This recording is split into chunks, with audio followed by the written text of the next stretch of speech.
Hello everyone, welcome to physics tutorial. आज की video में हम किरचॉफ्स लॉज को समझेंगे। Let's start with our today's topic, that is Kirchhoff's law.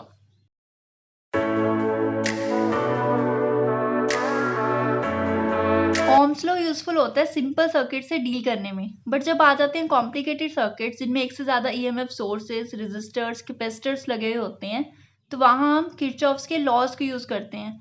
अब किरचॉफ्स के दो लॉज हैं, Kirchhoff's first law and Kirchhoff's second law. And Kirchhoff's first law states that in an electric circuit, the algebraic sum of currents at any junction is zero.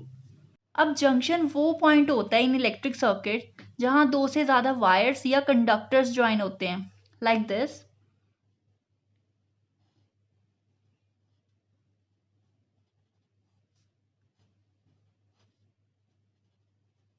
So this point K is called junction because यहाँ दो से ज़्यादा wires meet कर रही हैं और we can से दो से ज़्यादा कंडक्टर्स यहाँ ज्वाइन कर रहे हैं।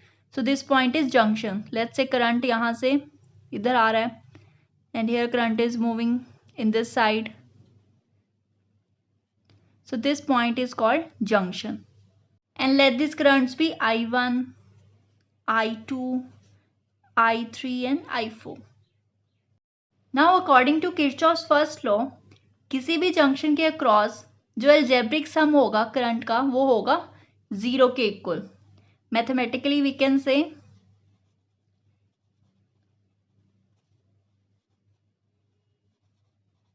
that summation of current at junction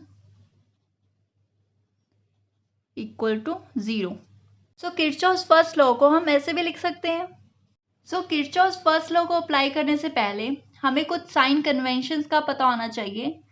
So first sign convention says that कि जो current like I3 and I1 junction की तरफ जाते हैं उन्हें हम लेते हैं पॉजिटिव करंट्स, एंड जो करंट जंक्शन से बाहर की तरफ जाते हैं उन्हें हम लेते हैं नेगेटिव करंट्स। सो देख लेते हैं यहाँ, the currents flowing towards the junction are taken as positive like I3 and I1 जो जंक्शन की तरफ जा रहे हैं, and the currents flowing away from the junction are taken as negative like I2 and I4 जो junction से बाहर की तरफ जा रहे हैं उन्हें लेते हैं हम negative currents.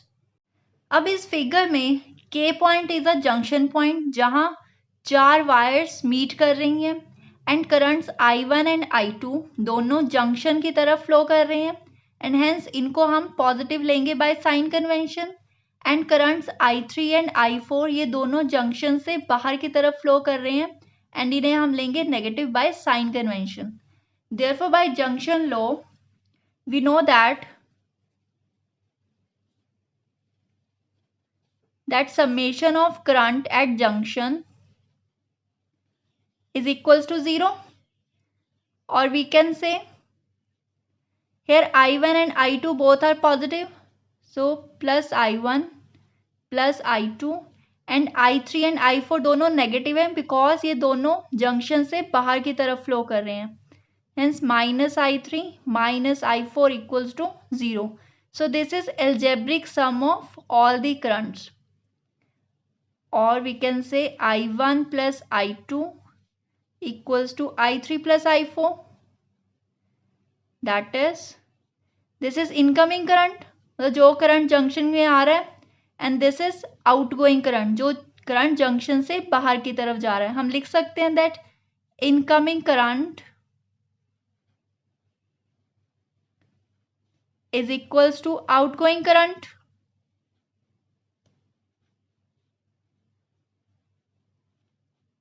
So this means जितना करंट जंक्शन में जा रहा है उतना ही करंट जंक्शन से बाहर की तरफ भी जा रहा है। किरचॉफ्स फर्स्ट लॉ को जंक्शन रूल और किरचॉफ्स करंट लॉ भी कहते हैं, और इन शॉर्ट फॉर्म KCL। अब एग्जाम में क्वेश्चन पूछा जाता है कि किरचॉफ्स फर्स्ट लॉ किस लॉ पर बेस्ड है। So the answer is law of conservation of charge, and it states that charge can neither be created nor be destroyed. अब जंक्शन के अक्रॉस जितना करंट अंदर जा रहा है उतना ही करंट बाहर आएगा according to Kirchhoff's first law. And current होता क्या है? Rate of flow of charge. So हम कह सकते हैं कि जितना चार्ज जंक्शन की तरफ फ्लो करेगा उतना ही चार्ज जंक्शन से बाहर की तरफ फ्लो करेगा, Hence हम कह सकते हैं that Kirchhoff's first law is based on the law of conservation of charge. अब दो क्वेश्चंस हैं Kirchhoff's first law पर base, so let's solve them. First question में ये फिगर गिवन है and we have to find the value of I. अच्छा, अब जो ये तीनों करंट हैं 5 एम्पियर, 6 एम्पियर, 3 एम्पियर, ये तीनों करंट जंक्शन की तरफ जा रहे हैं एंड जो ये दो करंट्स हैं 4 एम्पियर एंड आई, ये दोनों जंक्शन से बाहर की तरफ जा रहे हैं. सो बाय साइन कन्वेंशन हम इन तीनों को, जो जंक्शन की तरफ जा रहे हैं, तीनों को लेंगे पॉजिटिव एंड इन दोनों को लेंगे नेगेटिव, क्योंकि ये जंक्शन से बाहर की तरफ जा रहे हैं.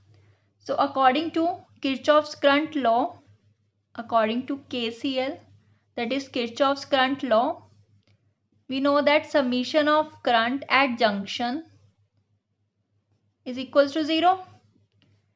So यहाँ आएगा +5, +6 and +3 and this is -4 and -I equals to 0. Now 5 + 6 11 + 3 14 -4 10. So we have +10 -I equals to 0. सो यहाँ से करंट कितना आ गया, इक्वल्स टू 10 एम्पियर. अब इसको हम ऐसे भी देख सकते हैं दैट इनकमिंग करंट कितना है, यहाँ ये तीनों इनकमिंग करंट्स हैं एंड ये दोनों आउटगोइंग करंट्स. सो इनकमिंग करंट का टोटल कितना है, 5 + 6 11 + 3 14. सो incoming current is 14.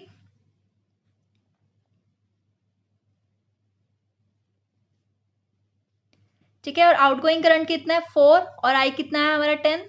4 + 10 14. So outgoing current भी 14 है. सो हम कह सकते हैं that incoming current is equals to outgoing current, that is 14 amperes. Now second question is, अब ये क्वेश्चन भी इसी तरह का है. अगर हम इस वायर को रिमूव कर दें यहाँ से और इन दोनों जंक्शन को इकट्ठे सोल्डर कर दें तो एक ही बात है, राइट. तो इसको ड्रॉ करते हैं दोबारा. We have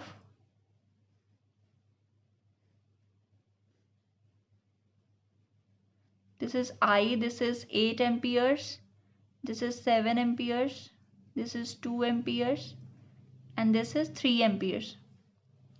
Now according to KCL or Kirchhoff's current law, we know that summation of current at junction, this is important that this summation is at junction, equals to 0.